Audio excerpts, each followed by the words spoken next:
Welcome to the Broken Pencil Booking Company Pro Wrestling Podcast and radio show infused with hip hop. I am Wood. Made daily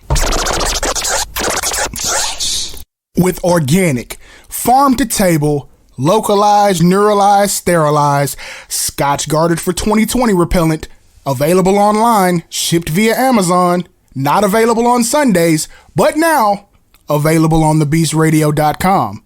Broken Pencil Logic. You stay classy, internet. I'm Suave Burgundy. Man, oh man, do we have a show for you? Suave, what the deal, man? I would like to officially announce that I have been marked safe from all hyperextensions. Means I ain't out here reaching for shit. And for that, we thank you. Just to let you know, in the words of the great Ron Murray, price just went up. Price just went up. Ladies and gentlemen, Yes. Suave, I told you I had something for you. Live and direct, our special guest host for the day, Screwed Up Clicks own DJ Tony Snow up in this bitch. Yesterday's price is not today's price. Indeed, yes. Speak to them, Snow. Yesterday's Speak to them. price is not today's price, man. We're gonna talk about that versus battle later. Joe, we already made comments about Joe stealing Ron Murray's money. You know what I'm Right. saying? But going forward, just let it be known that the Price just went up. you feel me? Man, thanks for having me, guys. I've been a long time listener, and I'm honored to be on with y'all today. Thank you so much. So let's get it, man. Absolutely. You are Anytime. indeed a day one pistol pusher. Suave had no idea this was happening, so this is real Yeah, raw. dead serious. I gotta get a bottle of water. I come back. Wait a minute. What? Okay, turn the fuck up then. Yeah. Suave Burgundy. What's You up, dig? bro? What's going on, man? Good to have you. Yo, Yeah, shout out to all y'all. Shout out to the whole crew. Shout out to my homie, the Petty Messiah. You know what I'm saying? The whole Broken Pencil crew, yo, y'all. I'm here, man. Let's do it. right on, man, right on. We got a loaded show for you, but you know, so Snow, you gonna be here for the whole shit, so that we can come back to you because well, Man, do we have enough time in the show to get back to me on this? we have all the time, sir. All the time necessary. The time that you need, we have, sir. So you know, just put on your seatbelts and get your popcorn. It's gonna be a bumpy one. All right, man. I'm gonna get this blunt rolled up. Here we go. There it is. Hey, Surprise. the news of the week, quite possibly the news of the year. We would like to credit him for being a pencil pusher as well, because we've been pushing this agenda for quite some time. As of actually, Suave, what's today's date? Today is Thursday, September the 16th. Yeah, my lord. Yeah, our Lord. I said yeah, my lord. Yeah, our Lord. 20 and 21. Amen. Yeah, our Lord. And as of Monday, September the 13th, your winner and new WWE Champion, Big Mother E up in this thing. Langston. Don't forget to put the Langston back on there. Thank God. Put some respect on that man's name. Come on. Big E Langston, sir. There you go. There you go. There you go. Back on, he's on top of the. This was long awaited for many people, and we didn't expect it. We had conversations prior to the show happening about why we were getting a title match on Raw that was announced for the with the Money in the Bank cash in prior to, because Right. prior to that we'd only had 2 called matches prior to Monday with someone holding the Money in the Bank contract, and one of them was John Cena, who called a match, who won the match but didn't win the title because it was a disqualification. The other one being Rob Van Dam versus John Cena. Wait. There's a third. Was there? Didn't Braun Strowman? Say? Oh, look at y'all. Strowman and Roman Reigns from 2018 Hell in a Cell. Look at y'all with the shit. It's more than a hashtag. Well, Strowman didn't win either. That ended up that was the first time they fucked up Hell in a Cell and made it a no contest because Lesnar came in and beat That's both of them with a cage right. door. That's why. Okay, that's why I went under the radar, because it was a no contest. So because You realize Hell in a Cell ain't been shit since?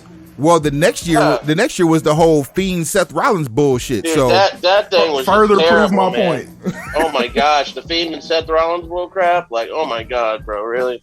Yeah, Don't get me started on that. Red Light Special. I have that marked down as the day that shit went completely left. wait, Tony said the red light special. Dog, you know how many times we said that during the match, like ad nauseum. Like it wasn't even like it was supposed to be like tongue in cheek or even funny. It was like, why are we watching Monday Night Raw lights in the fucking cell? Like it took away from the match. It was Because they were so trying bad. to create a horror movie.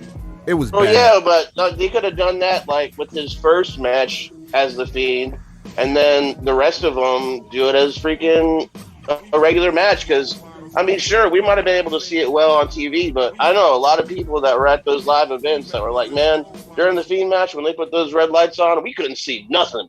And this is people that pay 80, 90, $100 to see a live event. You know, as someone who works and does production for live shows, I mean, you know the value of actually having white light in the ring, regardless of how Proper hot lighting. it is.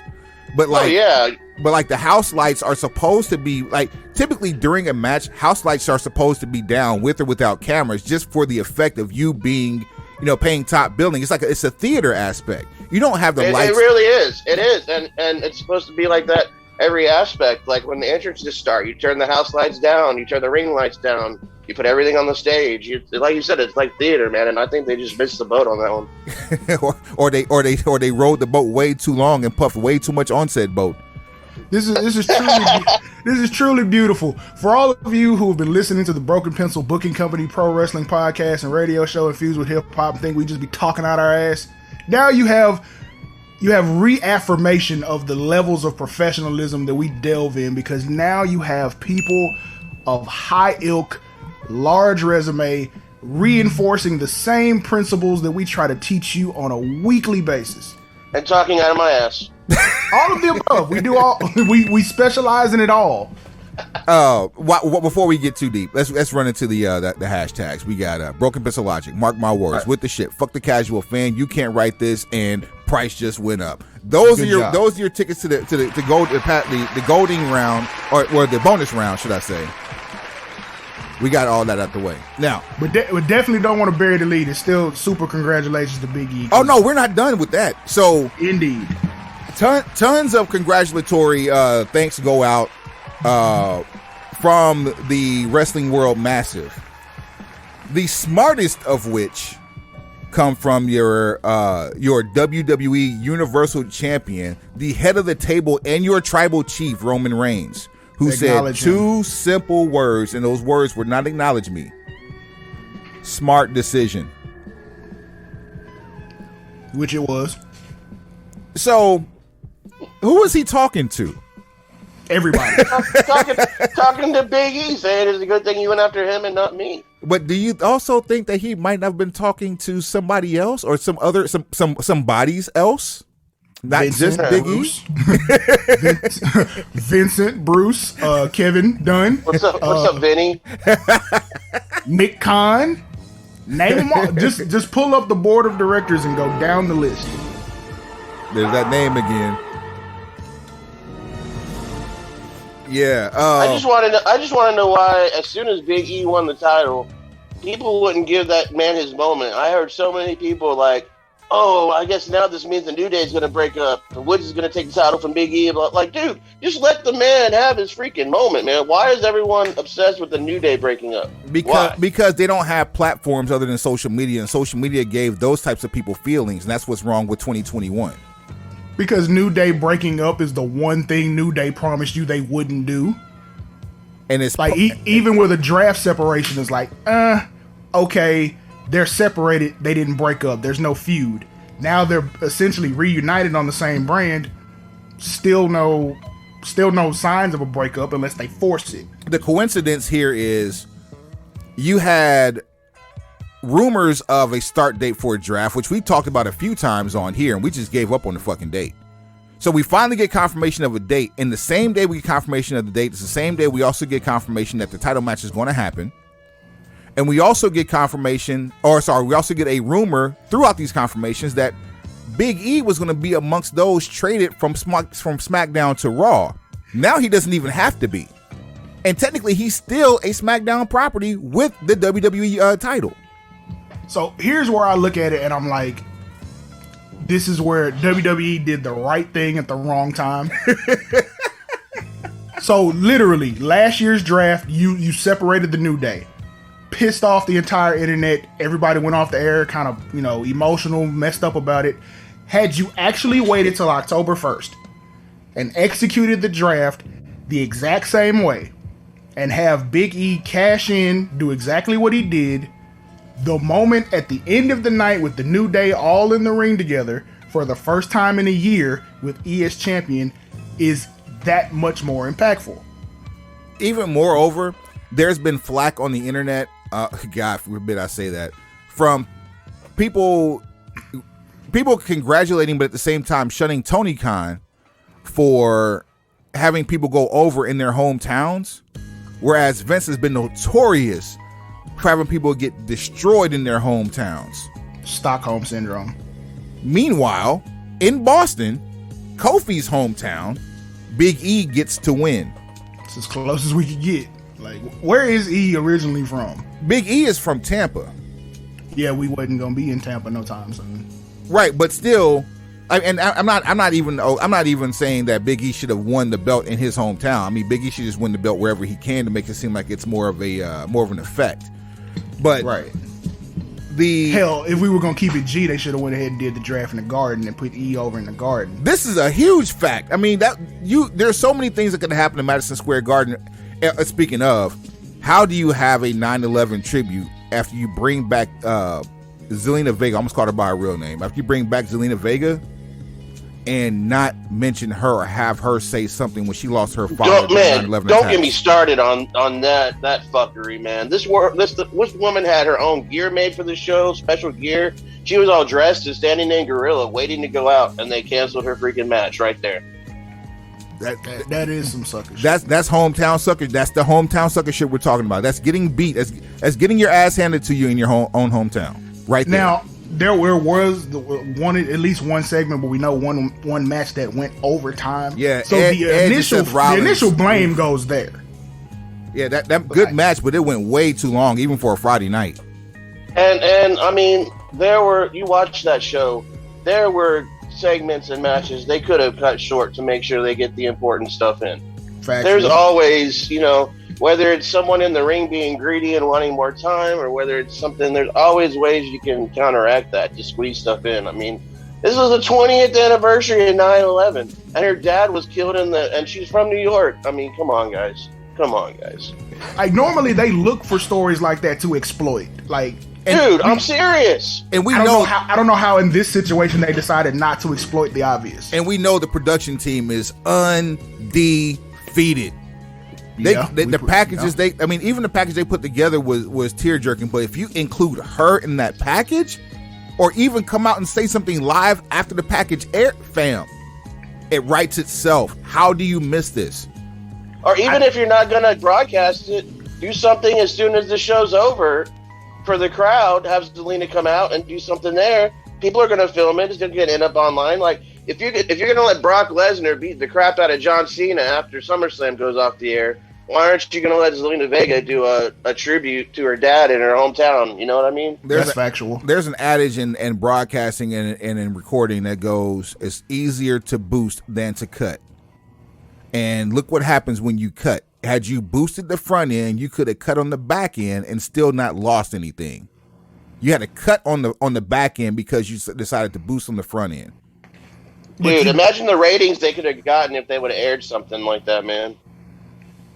Not even the ratings, just the public, the empathy that you would have received. They would have gotten far more passersby to jump into the product. You get more public relations. It's a PR push. Like, now you got her running morning shows, like national morning shows, not even local. You got her running national morning shows now to talk about her father.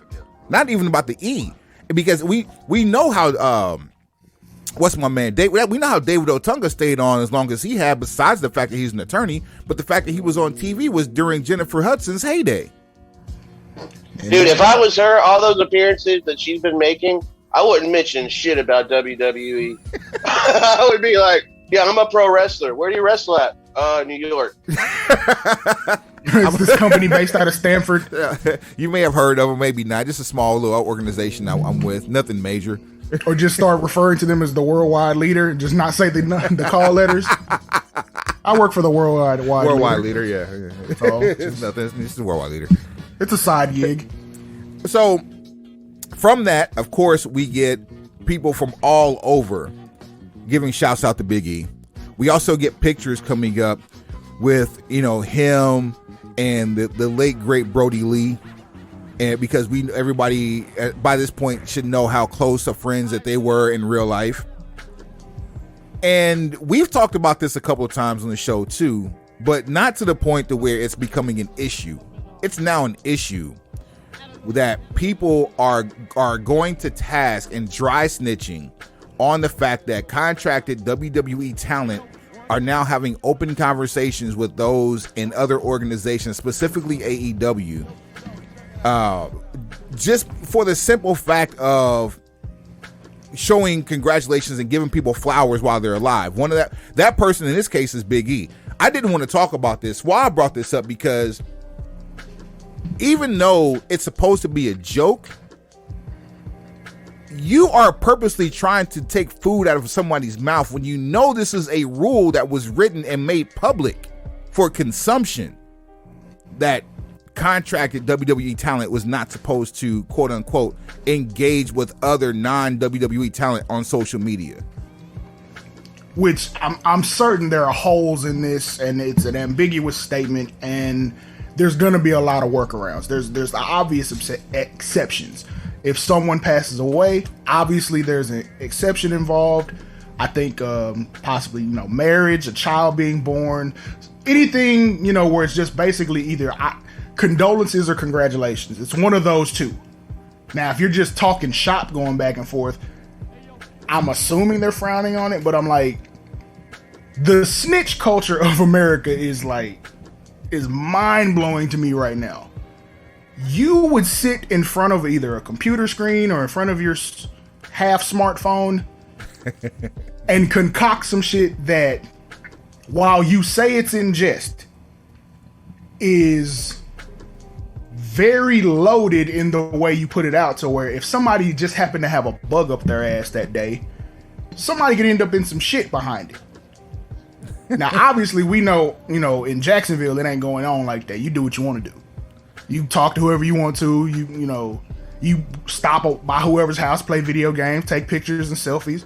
Don't matter. Y'all can have a small party and make spinach dip together. No one cares. But shit don't go like that in Stanford. To quote the great and Jay-Z. it's crazy because in my mind, whenever they talk about how Vince is mad over Twitch streams, Vince doesn't want you to do this, Vince doesn't want you to talk to competition, dude, they're not employees, man. They're independent contractors. So, you're wanting these people to act like employees, but you're not giving the benefits that you give employees. Like, at AEW, a lot of the wrestlers at AEW are employees. They have healthcare. They have a retirement plan. Like, Tony Khan set that stuff up. I'm not saying everybody, but I know the EVPs have it. Jericho, the Bucks and them. I know a lot of the guys that have signed multi-year deals. They're employees of the company. They get benefits. So, and he lets them do whatever. It's totally reversed, man. It's totally reversed. It's a new model, and I think hopefully it begs to breed more of a change industry wide. But let's face it, man. People don't have the pockets like Tony Khan. Even I dare say Vince, because Vince has $1 billion that he put on his back. Granted, okay, that's cool. Tony Khan had $1 billion coming into the game.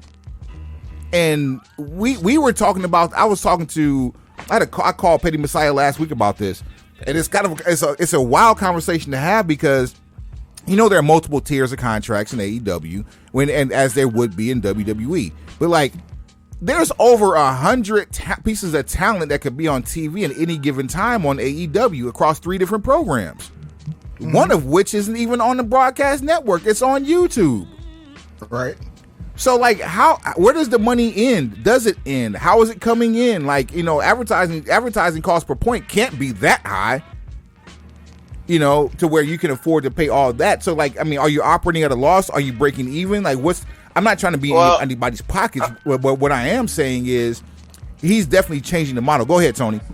He owns one of the most popular soccer teams in the world. People don't understand that soccer is the most popular sport worldwide. The biggest purchased and downloaded sports video game every year? It's FIFA.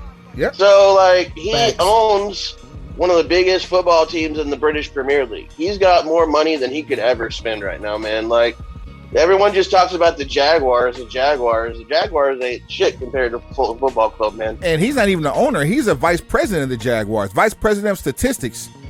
Yeah, I mean that's the family business. Yes, because America, the dominant sport in America right now is football. So that's where the American bias comes in. But obviously, worldwide soccer is huge. The thing is, when you have that kind of money and that kind of influence, people like to start doing stuff for you. Yeah. Period. Yeah. Like, period. It's really weird. When you're a broke, starving artist, everybody wants you to pay for everything. Once you get on, everybody wants to give you something for free. And dude, that is the truth, man. Oh my God, you hit that right on the head, Paul. Now, along those same lines, we have AEW doing a show in it's on Long Island, correct? And in December. Yeah. And there was an advertisement that was done where you actually have who was that in that Islanders jersey? That I didn't see. Okay, so there was two. Basically, it was the same. It was two advertisements. One for AEW, and then doubles back with WWE, who books a show the week before at the same location, and basically the exact same promo with Drew McIntyre cutting the promo there. And I think it might have been Bryan Danielson on that first one. I could be wrong on that, but I do know Drew. Yeah, because isn't Danielson wrestling Kenny Omega at that show? Yep. Yes. There you go. Yeah. Next Wednesday on Dynamite. No. That's next Wednesday. No, I'm talking about the show on Long Island in December. Oh, I'm thinking about the Arthur Ashe show in New York. No, that's next week. Yeah. Ashe is next week, and then they're going back to New York in December. Yeah, so next week is going to be loaded. We don't even have the whole card yet, do we, for next week? We got enough for Dynamite. I think it's Omega and Danielson. It's Sting and Darby versus FTR. We'll come back to AEW because we still haven't talked about All Out yet and the fallout from All Out. What from all of this nonsense, we also have gotten into a new era of NXT, Rainbow Bright Championship Wrestling Entertainment, as I call it. I digress. We saw all these promos of splash paint and new logo and new CWC layout. And to open up the show, we have who we would like to be known as Rex Steiner, Bronson Rex Steiner, son of the dog-faced gremlin Rick Steiner, or Rob Rex Steiner, if you will. And going up against LA Knight, who was also booked in a four-way match in the main event, and he loses to Braun Breaker, Rex Steiner, in the opening match. I'm so irritated with this name. Thank you. The guy looks like a Steiner. He moves like a Steiner. He wrestles like a Steiner. He comes out to sirens like a Steiner. We're going to call him Bronson Breaker. He's built like Scott, and only has the dark hair of Rick. And even sounds he looks like Scott. A hybrid. If you mix the two of them, he looks like both of them together. And man, it just I found out from some of my sources backstage that the whole reason they couldn't do Bronson Steiner is Big Papa Pump put a stop on that. Apparently he made a couple phone calls to New York and didn't want that to be used. So. Oh wow! Breaking fucking news. That's why you have the professionals in the building, so you get inside intel. But Scott Steiner happens to be a smoking buddy of a good friend of mine. That's all I'm going to say. Papa Puff. Papa Puff. Yeah. Yes, sir. And that's corroborated because we actually got a chance to see Scott Steiner in action about 3 years ago. Lava Cantina. Yes, sir. What's good, Bostic? You know what I'm saying? That dude returning to the ring too this weekend. That's another conversation. Uh-oh. Yes, we'll get into that later. Yeah, man. Swab, what's your takeaway from Tuesday? Okay. I won't be totally negative. I like the way they repurposed the seating. I like the dome Roman Coliseum aspect. I even like the higher vaulted ceilings with the brighter presentation. The Crayola watercolors. I know what it's for. I don't have to have it. Nah. To be honest, I saw an old, like the original vignettes and everything behind AEW Dynamite with the color splashes. It's just a bite of that. It's the same color palette. Exactly. I thought I was watching all that on Nickelodeon back in 1992. Straight up, like it's a very Nickelodeon-esque presentation. Like I get it. I know what it's for. I could have done without the, I think they are kind of biting off AEW a little bit. Did you notice how they started almost having a developmental division there where they had people wrestling that you really never heard of? The guy in the main event, that was his first night on television. So I think they're trying really hard to do the whole developmental, show you people that you've never seen. Are you referring to Von Wagner? Von Wagner, son of Wayne Bloom. Von Wagner, Cal Bloom, Bloom's son. Bloom of the Beverly Brothers, for those of you who are not ingratiated. The Beverly Brothers. Where's Jimmy Hart? Beverly. Yes. Oh, Bo Beverly. Be specific on which Beverly Brother. Mike Enos was Blake Beverly. Oh, I thought it was Bo and Luke. My bad. Oh, that's the wrong set of brothers. I don't want to get canceled. I better shut up for a second. Shout out to the Dupp brothers, Bo Dupp and Jack Dupp. Yo, real quick though, what about the damn the wedding? Like, why was the wedding as eerily entertaining as it was disrespectful? And why do they got to keep doing wedding? Like the OG, the greatest wedding scene of all time in WWE was Teddy Long. Come on. Where they had Jagged Edge on the stage singing. Come on, bro. You can't top that. Teddy Long is the only person in history to bring Doom out on TV that's on a non-WCW program. He had Ron Simmons and Butch Reed in the ring with him as groomsmen. Are you kidding me? Hey, the funny thing about that whole thing is Teddy's wife, Tasha, she's like really laid back, really chill. She hardly ever goes to any events. She was there for that wedding event. She was sitting ringside. That's hilarious. She's like, you better not kiss her. You better not kiss her. Let me holler at you, player. He's like, yeah, so that heart attack was actually a shoot. That was... Which, by the way, happy birthday to Teddy, man. He's 64 yesterday, bro. So fuck yeah, man. Happy birthday, Teddy Long, man. Pencil pusher extraordinaire. Yes. Big time pencil pusher. He loves you guys. He wants to be on the show soon. Man, the door is open, man. You know that. He knows that too, man. We just been waiting on him. Oh yeah. That'll be a great episode. So as we move on, we backstage now, running NXT. No longer is it Triple H, Shawn Michaels. No longer, should I say, it's the Click. We have the OG Click. Shout out to the Super Click, but this is OG Click. Yeah, OG Click. Yeah, this is no longer OG Click shit. This is now Vince McMahon, Kevin Dunn, and Bruce Pritchard running NXT. But Vince and Bruce weren't there. Vince hasn't been to NXT since he visited in July. Kevin Dunn's the one that's running the whole program, and Vince and Bruce are kind of standing by. I don't know if I like hearing that though. Yeah. That's what it was on Tuesday night. Kevin Dunn was running the whole thing, and Vince and Bruce were on cell phones there if anyone needed them. They got marching orders. Here's what I want done. Now go execute. So what do we expect now? I mean, like, are we going to get a 6-week run of this regime to see what happens? Because I not that I want anything bad to happen, but I expect ratings to dip week after week more than what they already have. Look at Vince's other big idea during the pandemic, Raw Underground, and look how well that is. Like, What's going on Raw Underground this week, guys? You know what's crazy? They don't stick with stuff long enough. That's what I'm saying. Like, I think this NXT 2.0 with the Nickelodeon colors and all, I think this is the last 6 months. And then they'll go back to the tried and true, the thing that they had, whether Triple H is ahead of it or not. I like the NXT look. I liked the dark mat and the campy feeling. You know what I mean? I liked where you couldn't see the crowd. I liked where it felt like the two people in the ring were the only people in the world at that moment.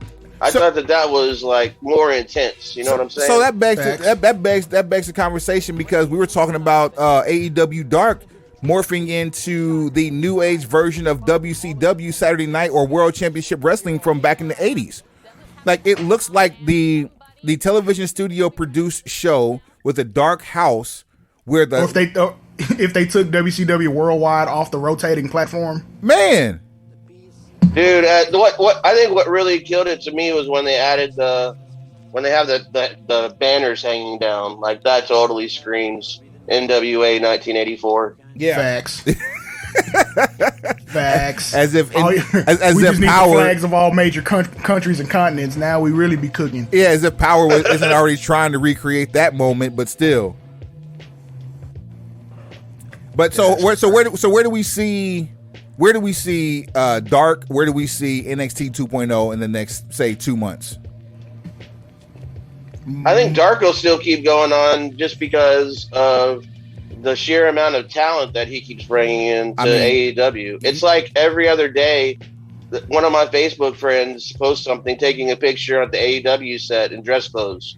Like, they're bringing in everyone. They're bringing in local guys. Will All Day was just on there, Edge Stone, Fly Def, a bunch of my friends that are local. Like, so I think they have plenty of talent to keep fresh faces on Dark for a long time.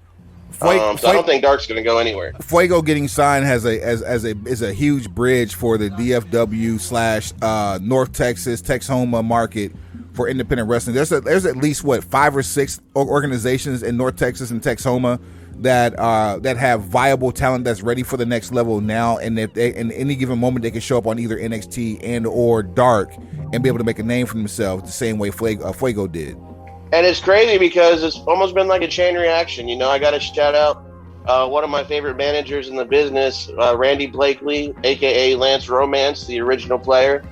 He's the one that developed Sammy Guevara and turned him into a star. And Sammy gets signed, and then Blakely works with Fuego, and Fuego's Sammy's best friend. Now Fuego gets signed. And so hopefully it just keeps going on down the line. Hopefully it keeps getting eyes on a lot of the talent that we have down here. And then also now we have Reality of Wrestling, Booker T's organization, that's getting national TV clearance on independence over 50 markets right now. Well, 50 stations.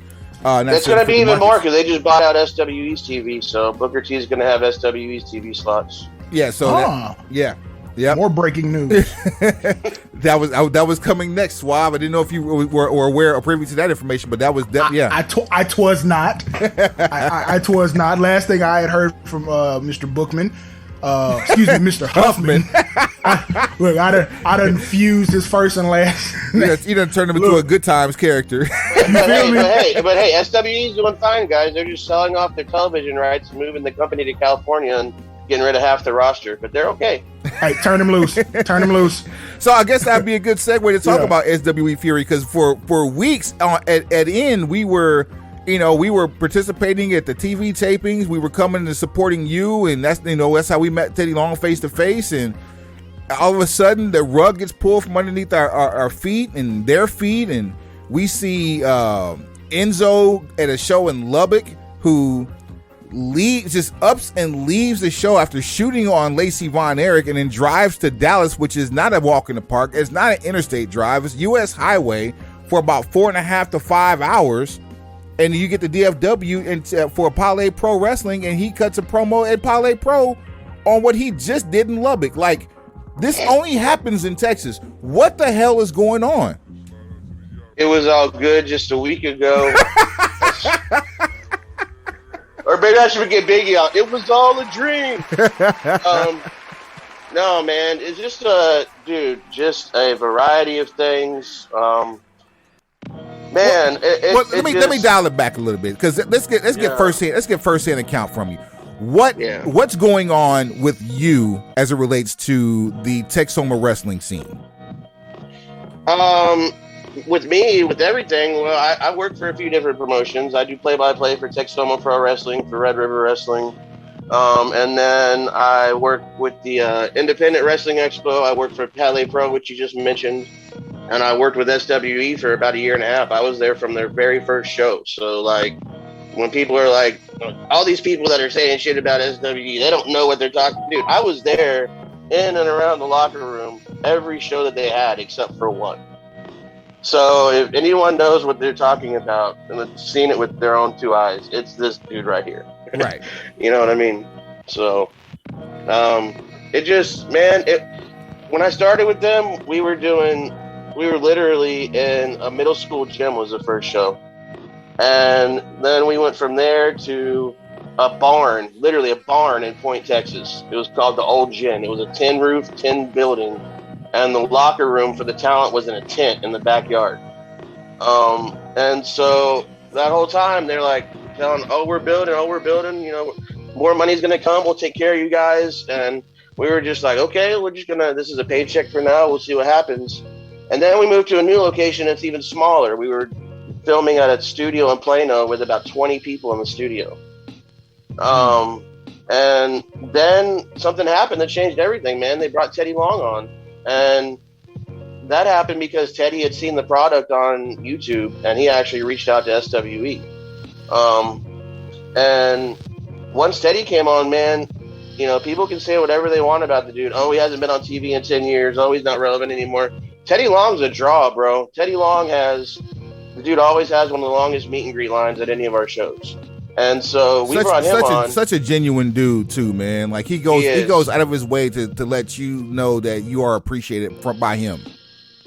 And one of the big things about Teddy is he's not a GM. He's not a work GM. When he was in WWE as the GM of SmackDown, he helped Vince run those shows.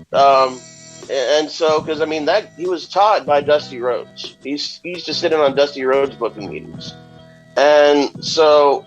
When he came on, he started doing all that with SWE. He started helping with the booking. He started helping bringing in talent. He started doing agenting matches. Teddy was putting matches together. Teddy was working with the young kids at the camps. And because of that, it just exploded, man.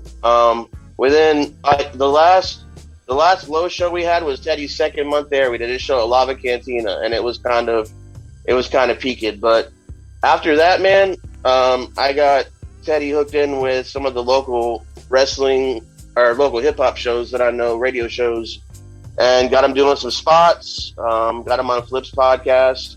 And that's when we realized how much the hip hop community just idolizes Teddy Long.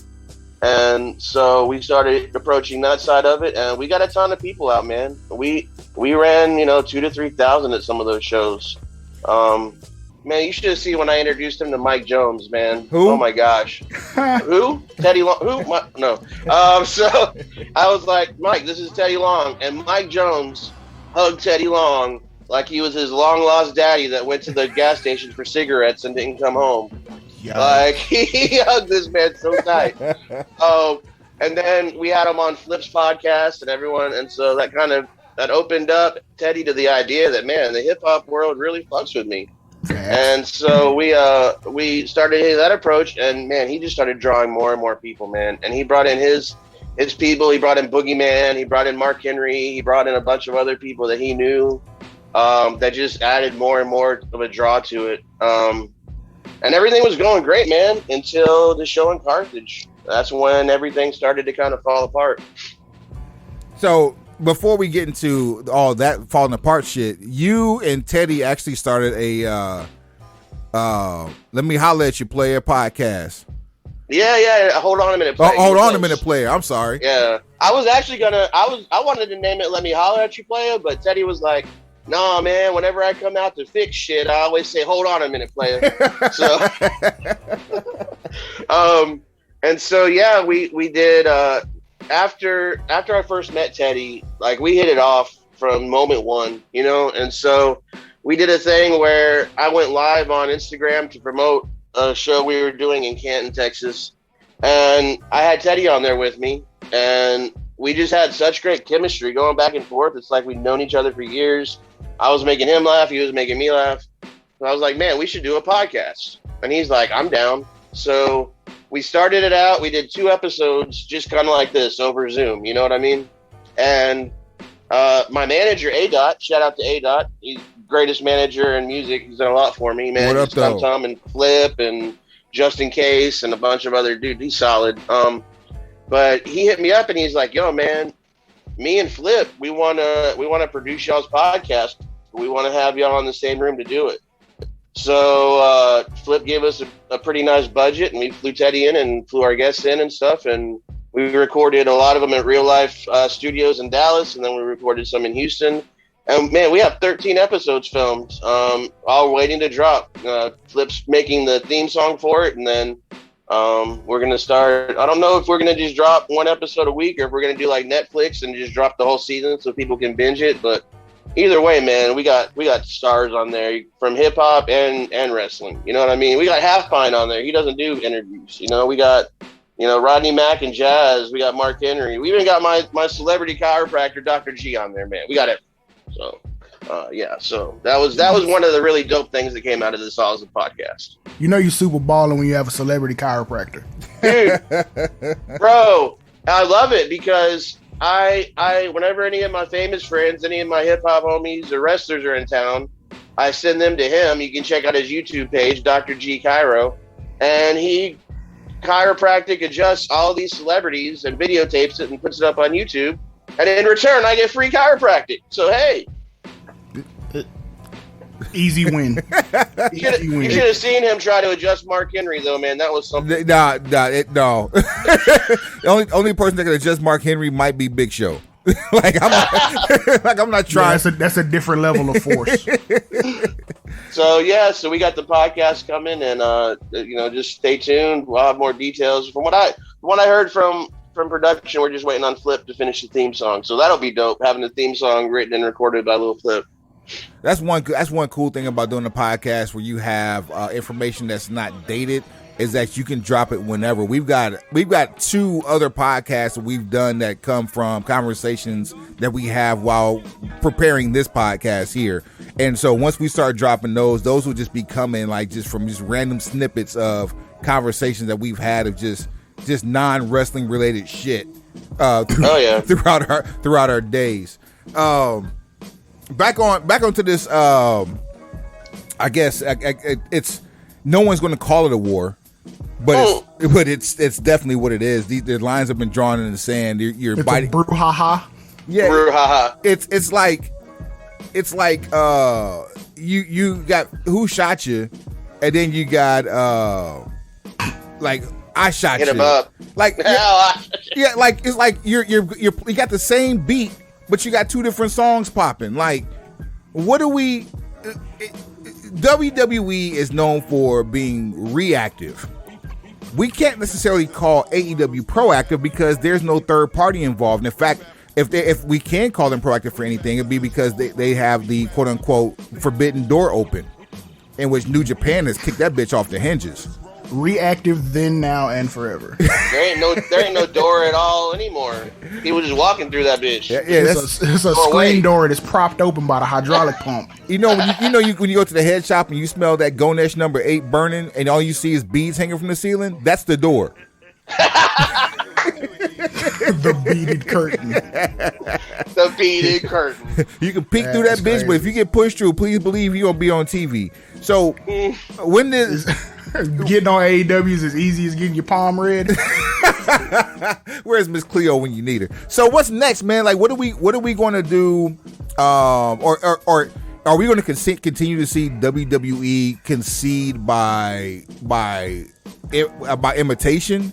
Yes. Or yes, yes. Short answer, yes. I mean, look at the history of WWE. Go back as far as you want to in the Vince McMahon era. When have you ever seen WWE be proactive about their content? It's always reactive. Shutting down the territory era. Reactive. Fighting back against Eric Bischoff changing to reality stuff. Reactive. The Attitude Era is reactive.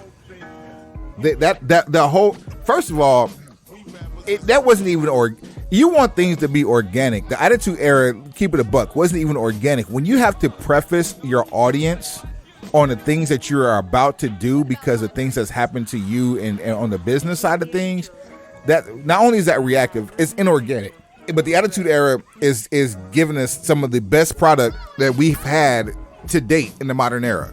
In my opinion, the only proactive thing Vince McMahon ever did was go through and shut down all the territories after his dad promised them that he wouldn't. As soon as his dad died, Vince went through and bought out everyone. And for the past 60 years, Vince Sr. had been promising all those territories, I'm not going to shut you down. We can work together. As soon as Vince Sr.'s gone, Junior just swiped right in, bro. So that's I can live with that. So the only thing they've ever been proactive about is getting a bag. I don't even know about if that was proactive or reactive, because everybody but WWE was involved with the Super Brawls. Now, naturally, that's an entity that would have self-destructed, because you had, Vern Gagne, you had Tojo Yamamoto, you had Jerry Lawler and Jerry Jarrett. You had anybody who was a player on this side of WWE putting themselves together to try to book something that they couldn't come to a concise decision on. It failed not once but 3 times. So I don't necessarily know if that was a proactive move more than it was reactive, because they were trying to form a monster to come after Vince.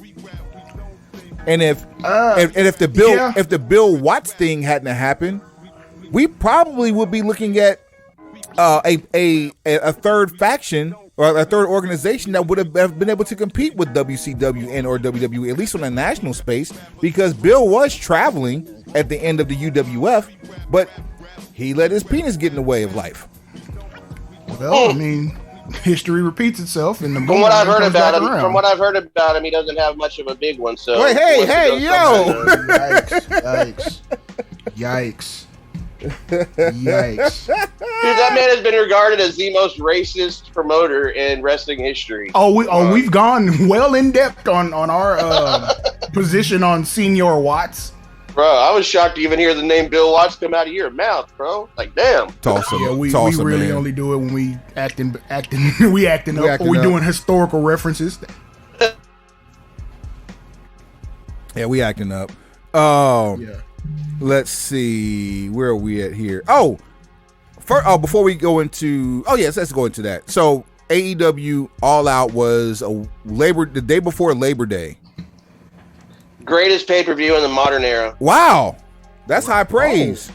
Wow, greatest pay-per-view in the modern era. That's a tournament show. They had one match on that entire card, in my opinion, that was a bathroom break match. And with everything else and with the appearances, man, it was great. I even enjoyed the Women's Battle Royal, which the last few they've had, I haven't been a fan of. So looks, no, we need some help real quick, because I'm producing on the fly. What is the modern era? Give me a start point. Give me a starting point for the modern era right now. I would say 1984. 84? Yeah. So you're going farther back than me. I would say from the end of the Monday Night War, from like 2000 to now, is the last 20 years. That was the best. Okay, 20 years. The reason why I say 84, because 84 was the start of the pay-per-view era. Yeah. And so you can even incorporate like the first Starrcade into this conversation.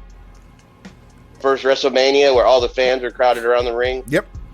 And the reason I asked is because with Tony saying that was the best pay-per-view of the modern era, I want to actually break that down. We do tournaments and mixtapes around here.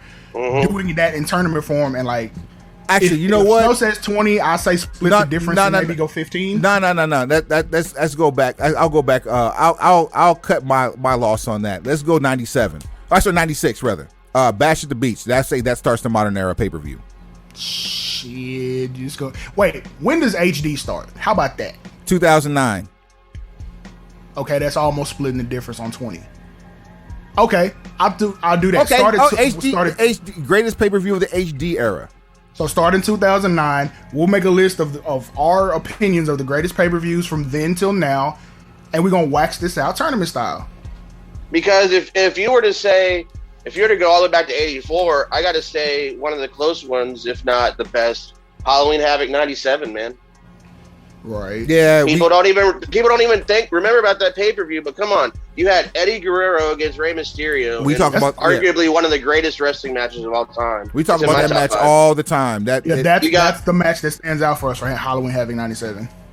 Don't forget about Roddy Piper and Hogan. I mean, come on, like just this whole thing.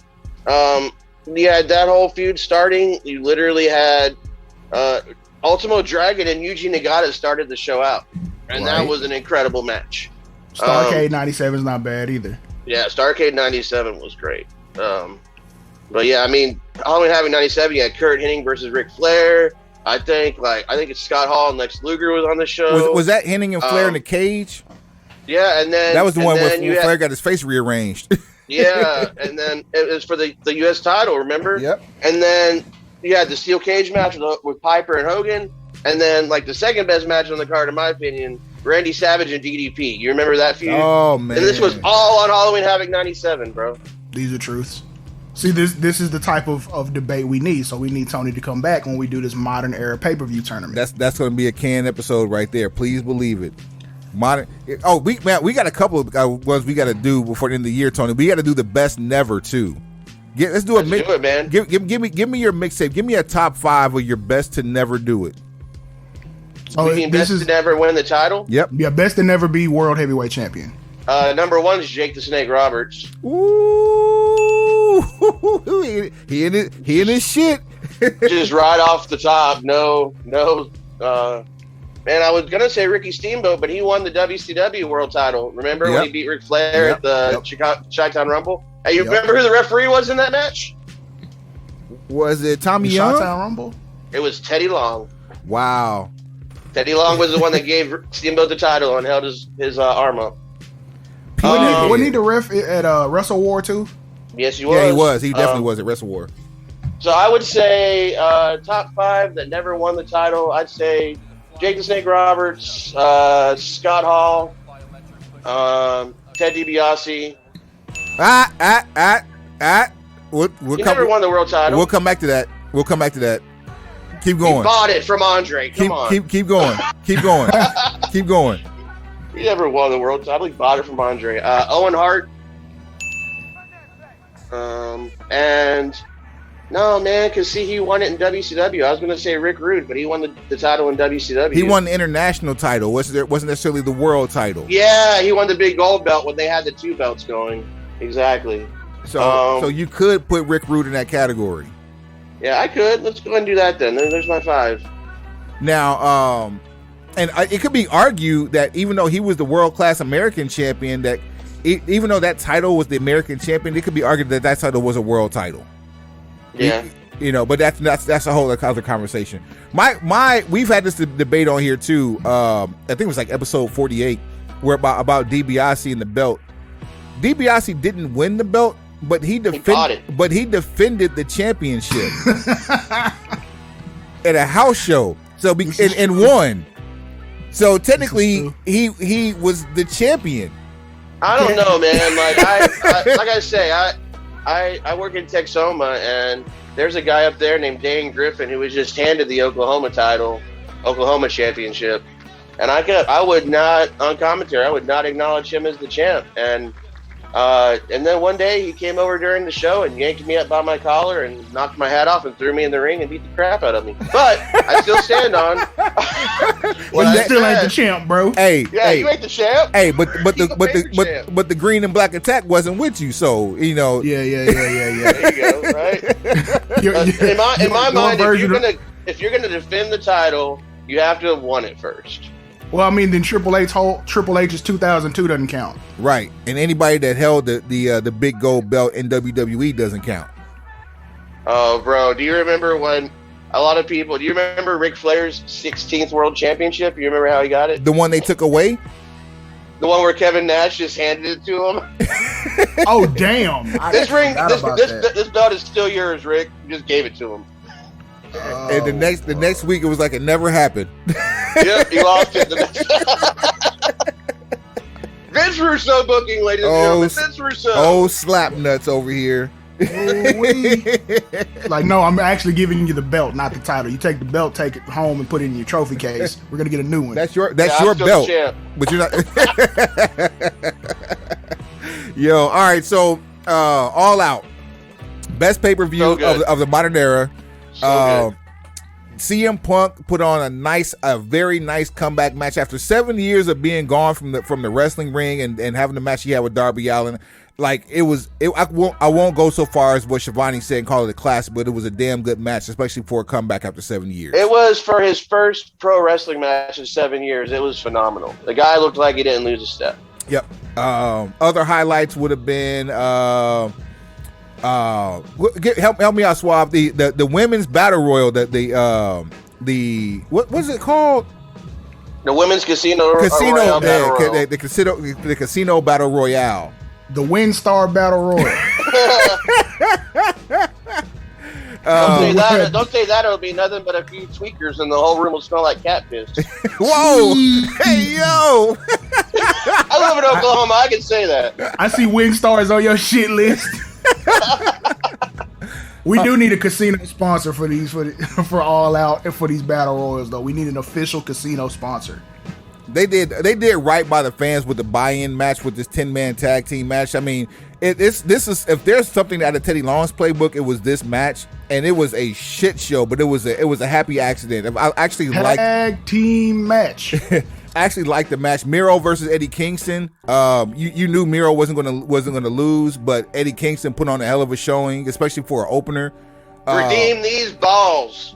That shirt was awesome. Redeem these nuts, straight up. Oh, these nuts. Yeah, my bad. Redeem these nuts. Moxley versus Kojima. That was a great showcase for Japan talent. You knew Moxley was going to go over here, but it was just a great showcase for somebody from New Japan bringing a legend in and exposing him to the American audience. Yeah, Kojima's incredible. I mean, Stan Hansen passed the lariat down to this guy. You know what I mean? And we know about Stan Hansen's lariat. It's been compared to, by anybody. Getting hit by a Mack truck. See, that's more of the stuff I would like them to put together in their production packages before people come through the forbidden door. Make the American viewer understand why this guy is so important. Mm-hmm. Britt Baker, Dr. Britt Baker, DMD. Pittsburgh. Defeated Chris Statlander with a Pittsburgh Sunrise, which was crazy to see, because you just knew you were going to see Adam Cole, but you weren't expecting to see that nod to him first. And I love it because she calls it the Pittsburgh Sunrise, and his is called the Panama Sunset. So it goes right off of each other. Yeah, man.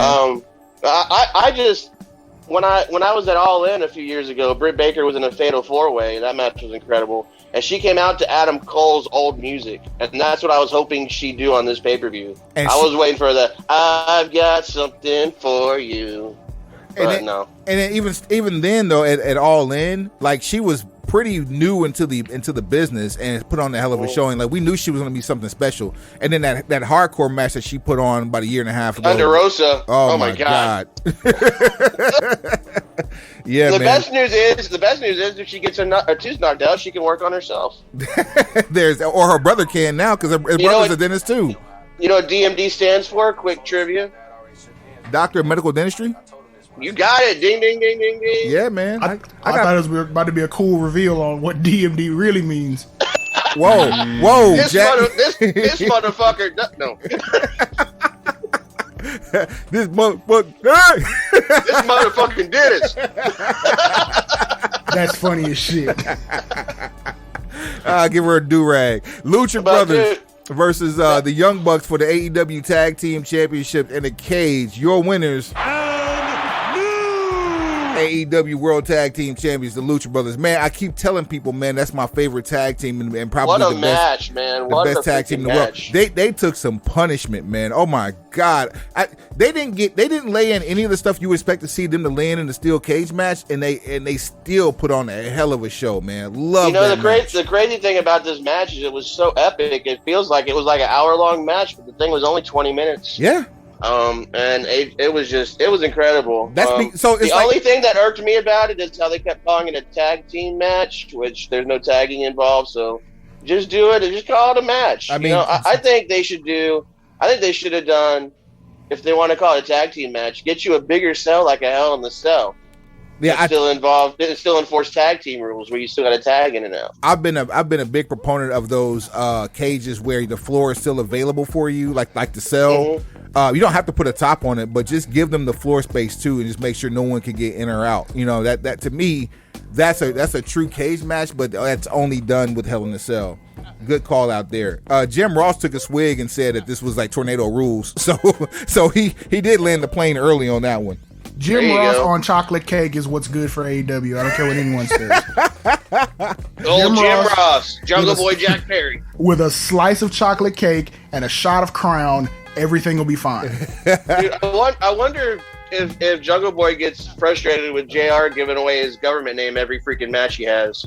Hey, everyone else just calls him Jungle Boy, but JR's like Jungle Jack Perry. Or Suave calls him by his new name, Jungle Buck Jack Perry, because he looks like he'll be the third member of the Young Bucks. Yep. Jungle Buck. Jungle Buck Jack Perry. Look, because he can't be Jungle Boy forever. Eventually, he's going to become Jungle Man, so you might as well get used to calling him Jack Perry. I don't know. The Young Bucks are in their 30s, and they're still the Young Bucks. How long are they going to be the Young Bucks? That's just not... You see, there's some balding going on. They're gonna be the old Bucks soon, or what? How are we gonna do this? Yeah, I wonder how long before they have a hair match. Buckaroos, they're gonna be something. I wonder how long before they have a hair match, because they need to get soccer mom haircuts. Let's see. Ruby Soho made her debut at the. I'm not certain it'll grow back. Whatever. Ruby Soho makes her debut. To be honest, go ahead. Lucha Bros versus Young Bucks 3 should be hair versus mask. Well, so apparently that's what's probably going to pop. That's all signs are pointing to that. I hope not though, because Lucha Bros without a mask is not what's best for business. WCW taught us better. Yeah. Do you remember Rey Mysterio without a mask? Or Ray. Neither does he. Filthy animals days. And Psychosis, they took masks off everybody. Everybody. Stop it. You had a mask, it ain't safe. We can sell masks. Don't do that. Dude, I want to say though, because I guess you're coming into it next. Ruby Soho's debut, man. Oh my God, dude. I was a big fan of her on the Independents, and then when she signed with WWE, I had the first reaction I ever had. Well, one of my favorite signs, and that's, God, Vince, please don't ruin her. And he commits to ruin her, and then you see her in her own element, man, and she's a freaking killer, bro. I hope she gets the title opportunity soon. This whole thing with Britt Baker, I hope that match happens soon while she's still got this momentum behind her, you know? Right on. Thunder Rosa was eliminated by a debuting Ruby Soho during the Casino Battle Royale. Chris Jericho defeats MJF, which if Jericho would have lost, he would have retired from the ring, and he actually got pinned, but the referee didn't see that Jericho was holding the ropes. Another referee came out and said, "Nah, player, not like this," and Jericho ended up getting a sneak win. But that was a hell of a match too. Dude, even from the beginning when Jericho had his entrance, the way he was looking at the crowd, like, this could be my last time. You know, like, everything about the match was just stellar. MJF's intro was with the countdown. Oh man, yeah. that made me think that Jericho was leaving right there. Speaking of intros, holy shit! How did we forget about the Lucha Bros intro, man? Oh man, Mikey Ruckus. Mikey Ruckus, how good is he? Like, is he going to be the AEW Jim Johnston? Like, that dude is out of control. That intro was the shit. Yeah, he's incredible, man, and you know, I tip my hat to him. I make entrance themes too, but none of my stuff comes anywhere near his right now. He's on a whole nother level. Yeah, the whole presentation, he actually came out and performed. We've never seen that where you actually come out and perform your shit too. Yeah, dude. What about Mikey Ruckus's new theme? Adam Cole's new theme? That's the stuff I was listening to all night. I'm like, damn, Mikey is killing this shit.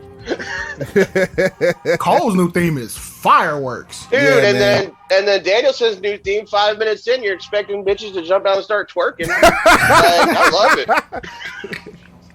Mine's going out to some twerk music, dude. That's what he needs to do. Bring Brie Bella with them and just have her twerking while he's going down. Oh no!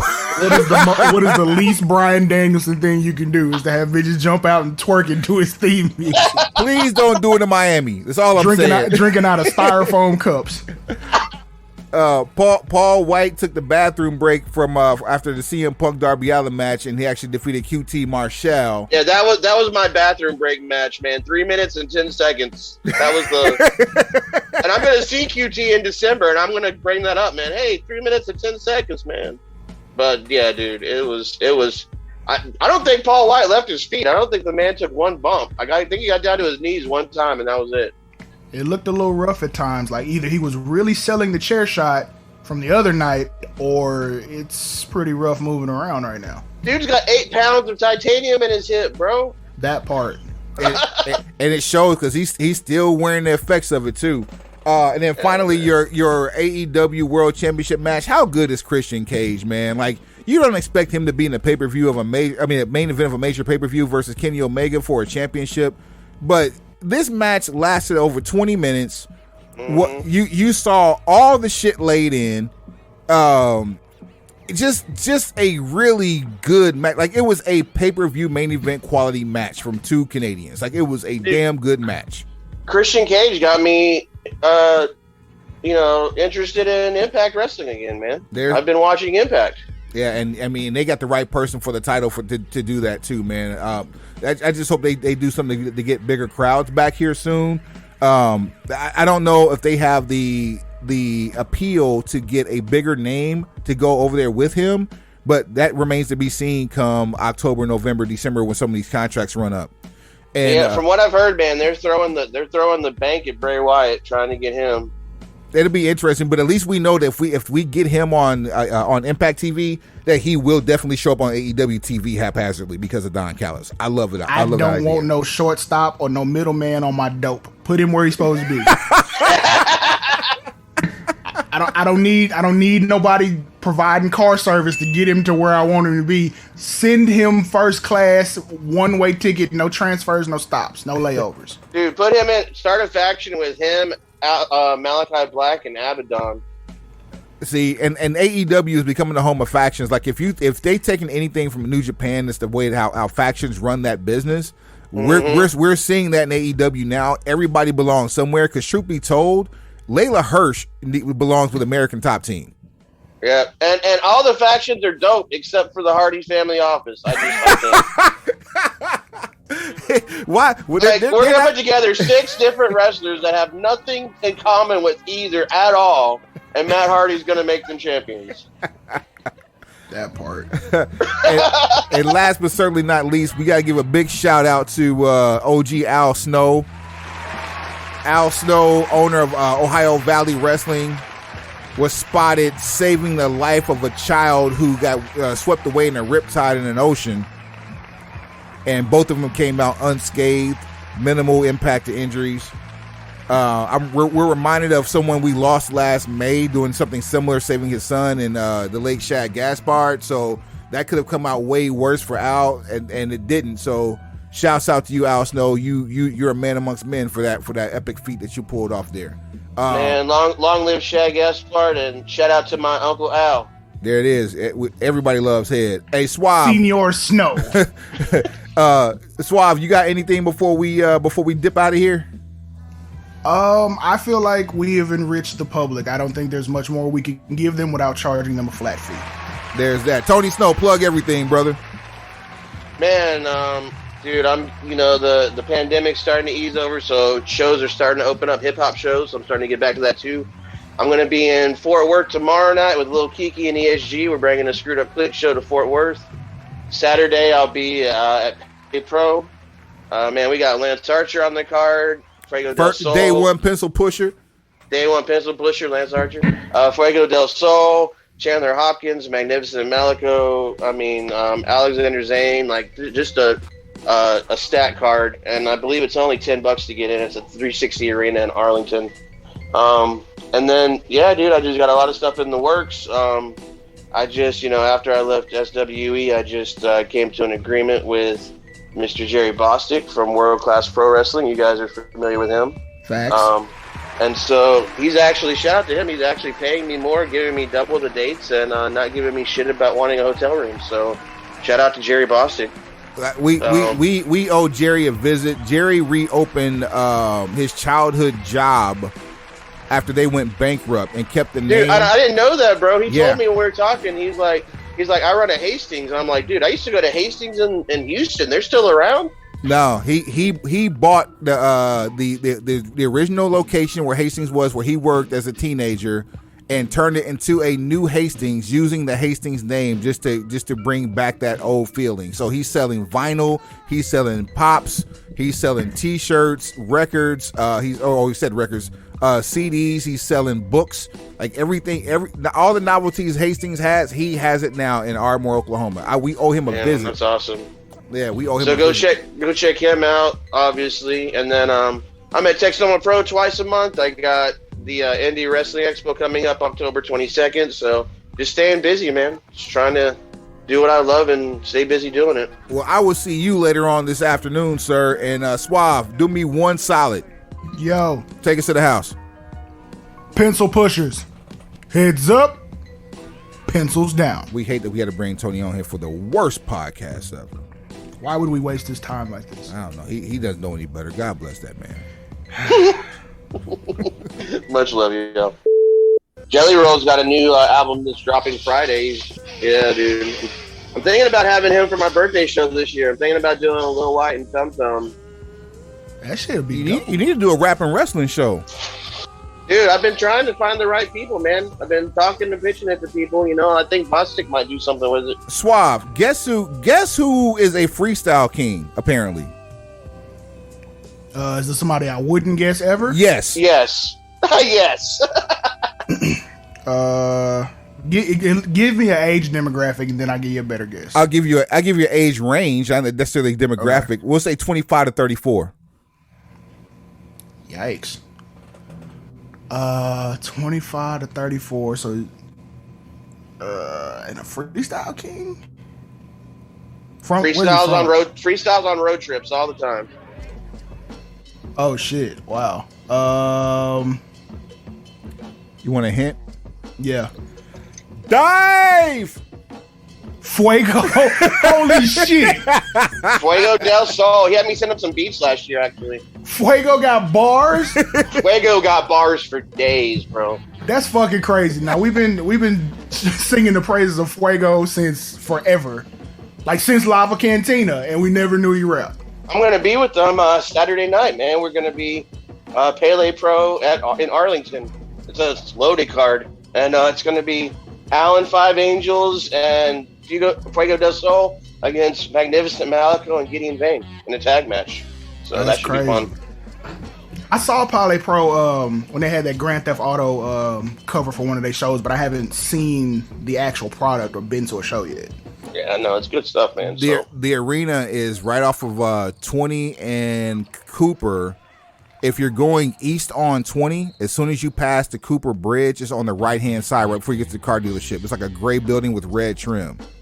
360 Arena. And the last few shows I've had one of my DJ students fill in for me because I had SWE conflicting with it, but that's not a problem anymore, so I'll be there Saturday night. All right, so you were talking about hold on, let me put this marker here real quick. There we go. What All did right. 360 Arena used to be? I have no idea, I think but it I was know like a right now laser they use tag it as a spot. volleyball arena. I think it was like a laser tag spot or something. Yeah, it's like a laser tag / trampoline situation. No, go-karts. It was laser tag and go-karts is what it used to be. No shit. It was right They next to just upgraded their sound system, though, so I'm excited to get in there and play with it.